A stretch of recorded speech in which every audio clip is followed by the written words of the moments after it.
Dames et messieurs, bienvenue à ce nouveau numéro du récap de la semaine. On débute ce récap avec cette information. Les drapeaux étaient en berne sur l'ensemble du territoire national en République démocratique du Congo le 2 août 2024, une journée dédiée à l'hommage aux victimes des guerres à des fins économiques génocostes. 16 membres du gouvernement, dont la première ministre Toulouka, étaient présents pour la cérémonie officielle organisée à Kisangani. Une autre cérémonie a également eu lieu à Goma, au Nord Kivu, zone confrontée au combat entre le M23 et l'armée congolaise et ses alliés. Devant la fosse commune numéro 1 du cimetière de la guerre de 6 jours où s'est déroulée la première partie des commémorations officielles à Kisangani, la première ministre a soutenu les différentes familles qui faisaient enfin le deuil des membres de leur famille. D'autres cérémonies de recueillement ont également eu lieu à travers la République, notamment dans les territoires de Lubero et de Beni, où en juillet, plus de 60 des civils ont été tués par des rebelles de ADF Nalu alliés à l'État islamique. Il est également à noter que depuis 1993, plus de 10 millions de personnes sont mortes en République démocratique du Congo à cause des guerres à répétition, selon le gouvernement national. La police nationale congolaise a interpellé ce mercredi 31 juillet 5 personnes impliquées dans l'attaque de la résidence de l'ancien président de RDC, Joseph Kabila. Cette résidence, située dans la commune de la Gombe à Kinshasa, a été attaquée par un groupe de jeunes munis de cocktails Molotov et d'armes blanches le mercredi dernier. C'est ce qu'a annoncé le bourgmestre de la commune de Gombe, Léopold Manzambi. Pour monsieur le bourgmestre de la Gombe, le groupe à la base de ce désordre aurait commencé ses méfaits beaucoup plus loin dans une affaire de conflit parcellaire. L'épouse du président honoraire de la RDC, Joseph Kabila, Marie-Olive Lembe Kabila, qui se trouvait dans la résidence de GLM lorsqu'elle a été attaquée, dénonce cette incursion et en appelle à l'intervention du président Félix-Antoine Tshisekedi. Olive Lembe Kabila s'est dit choquée de la violation de la résidence de l'ancien président de la République. Dans des vidéos filmées par des témoins de la scène, on voit plusieurs dizaines de jeunes faisant face aux policiers qui les empêchaient d'accéder à la résidence du sénateur à vie, Joseph Kabila. Le parquet près le tribunal de grande instance de la Gombe a arrêté le jeudi 1er août une cinquantaine de jeunes des Forces du Progrès, une structure proche du parti présidentiel UDPS à Kinshasa. Elle a opéré ce coup de filet au lendemain de l'attaque par ce groupe de la résidence de l'ancien président de RDC, Joseph Kabila, à la commune de Gombe. Le commissaire provincial de la police de Kinshasa, Blaise Kilibalimba, a expliqué que l'acte de ces hors-la-loi a dépassé les limites. Des témoignages des habitants du quartier GLM ont attribué à cette structure plusieurs actes troublants à l'ordre public dans ce coin de la capitale congolaise. Le parquet a annoncé qu'un procès en flagrance est prévu au siège des jeunes des Forces du Progrès à Mbinza-Ozone, probablement en fin de semaine. De son côté, dans un communiqué officiel, l'UDPS dit ne pas reconnaître l'identité de ces jeunes arrêtés ni leur appartenance au parti.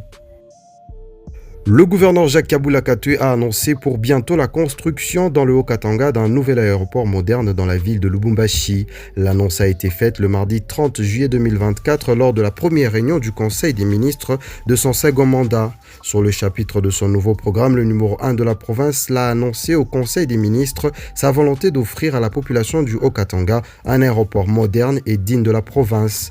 Par principe de continuité, il a en outre instruit les ministres provinciaux ayant en charge les infrastructures et les transports de s'atteler sur la relance de travaux de la gare routière de Lubumbashi entamée depuis 2016. Il est à noter également que depuis le lundi 29 juillet dernier, le gouverneur Jacques Kabula, son vice Martin Kazembe ainsi que tous les 10 ministres provinciaux ont déclaré leur patrimoine familial à la cour d'appel du Katanga, faisant office de la cour administrative d'appel comme l'exige la loi avant d'entrer en fonction. Depuis la capitale française, le président de la République démocratique du Congo, Félix-Antoine Tshisekedi, a lancé un appel le lundi 29 juillet aux Congolais de la diaspora, les invitant ainsi à revenir vivre au pays afin de contribuer au développement du pays. Dans le même temps, le chef de l'État congolais s'est exprimé sur la question de la redevance GoPass appliquée à l'aéroport international de Njili à Kinshasa. Il a indiqué préférer que cette taxe soit utilisée à bon escient et non pas comme sur les passés dans les poches des ennemis du Congo. Toutefois, le président Tshisekedi a promis d'étudier cette question, soulignant le risque que le GoPass se retrouve dans les prix du billet d'avion.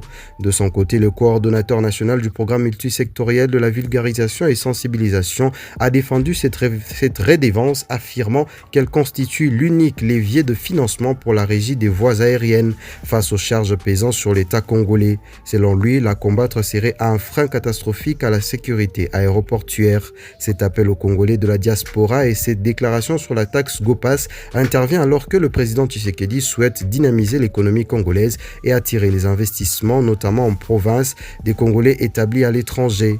La question de cette redevance aéroportuaire semble particulièrement sensible et les chefs de l'État ont promis d'y accorder une attention particulière dans un souci de transparence et d'efficacité dans l'utilisation des fonds publics. Au Nigeria, au moins 13 personnes sont mortes le jeudi dernier lors des manifestations contre la mauvaise gouvernance et la hausse du coût de la vie au Nigeria, comme l'a affirmé le vendredi l'ONG Amnesty International qui accuse les forces de l'ordre d'avoir tué des manifestants pacifiques. 6 personnes ont été tuées dans la ville de Suleja, près de la capitale Abuja au centre, 4 à Maiduguri au nord-est et 3 à Kaduna nord-ouest, comme l'a écrit Amnesty International dans un communiqué publié sur le réseau social X. Aux États-Unis, 3 citoyens américains nouvellement libérés sont de retour sur le sol américain après un échange de prisonniers historique avec la Russie. Ils étaient condamnés à 16 ans de prison en Russie. Le président Joe Biden et la vice-présidente Kamala Harris étaient également présents pour les accueillir à leur arrivée. Les 3 Américains faisaient partie du plus grand échange des prisonniers entre les États-Unis et la Russie dans l'histoire post-soviétique. L'opération concernait 26 personnes issues de 7 pays différents. Elles étaient détenues dans des prisons russes et occidentale. L'accord multinational intervient après des années de négociations alors que les relations entre Washington et Moscou sont au plus bas depuis la guerre froide après l'invasion de l'Ukraine par la Russie.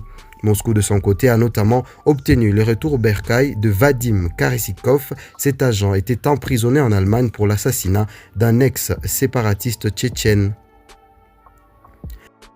On place un mot de sport pour terminer ce récap. Le Congolais Martin Bakole a battu l'Américain Jared Anderson par KO au 5e round dans la nuit du samedi 3 au dimanche 4 août 2024. Le combat de boxe s'est déroulé au BMO Stadium de Los Angeles aux États-Unis dans un combat des poids lourds en 10 rounds. Le boxeur congolais a envoyé son adversaire 2 fois au tapis, d'abord au premier round et ensuite au 5e et dernier round. Bakole inflige ainsi la première défaite à Jared Anderson qui était jusque-là invaincu dans 15 combats gagnés par KO. Avec cette victoire, il totalise ainsi 22 combats chez les professionnels, dont 21 victoires et une seule défaite. Bakole est actuellement classé numéro 1 mondial par la WBA.